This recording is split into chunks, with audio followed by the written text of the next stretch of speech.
석유를 통풍 치료제로 사용한 신성 로마 황제, 그 효과는? 2000년 전에도 석유가 사용되었다는 사실 아시나요?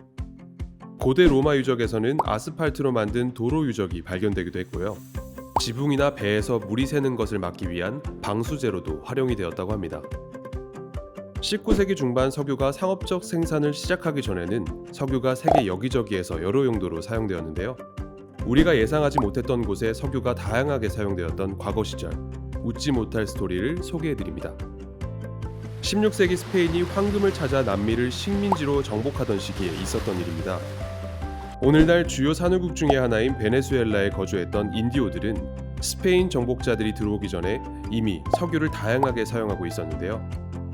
지표면으로 흘러나온 석유를 방수제로 사용하거나 갈대 광주리에 발라 사용 수명을 연장하기도 했습니다. 그리고 등화용은 물론이고 약으로도 사용했습니다.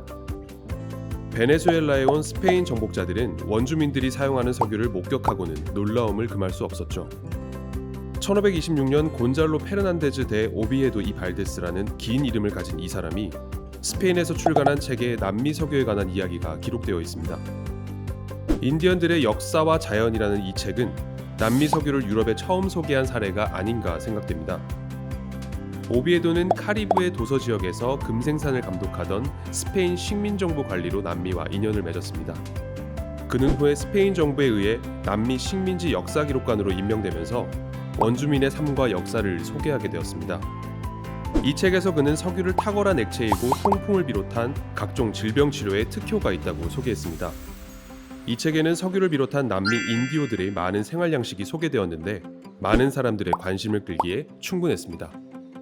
남미 원주민들의 석유 사용 이야기를 오비에도는 그대로 본국에 보고했습니다.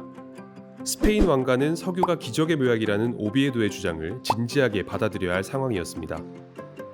당시 스페인 국왕인 동시에 신성 로마 제국 황제였던 찰스 왕제는 각종 질병에 시달리고 있었습니다. 합스부르크 왕가 출신이었던 그는 통풍을 비롯하여 아래턱뼈 전방 돌출증, 뇌전증 등을 앓고 있었습니다. 특히 붉은 고기를 좋아했던 그에게 통풍은 단순히 통증으로 그친 것이 아니라 다리를 쓰지 못할 정도로 심각하였고 말년에는 걷지 못해 가마를 타고 다녔다고 합니다. 오비에도가 알려준 석유는 스페인 왕가에는 한 줄기 빛과 같았습니다. 찰스 왕제의 부인인 조안나 여왕은 1536년 베네수엘라 식민지 관리에게 석유를 가능한 한 많이 보낼 것을 지시했습니다.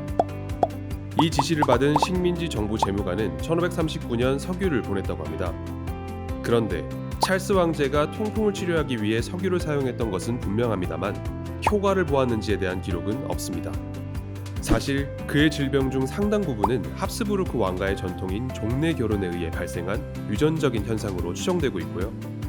게다가 16세기 과학과 의학 지식으로는 석유가 통풍에 효과가 있는지를 검증할 수준은 아니었을 것입니다.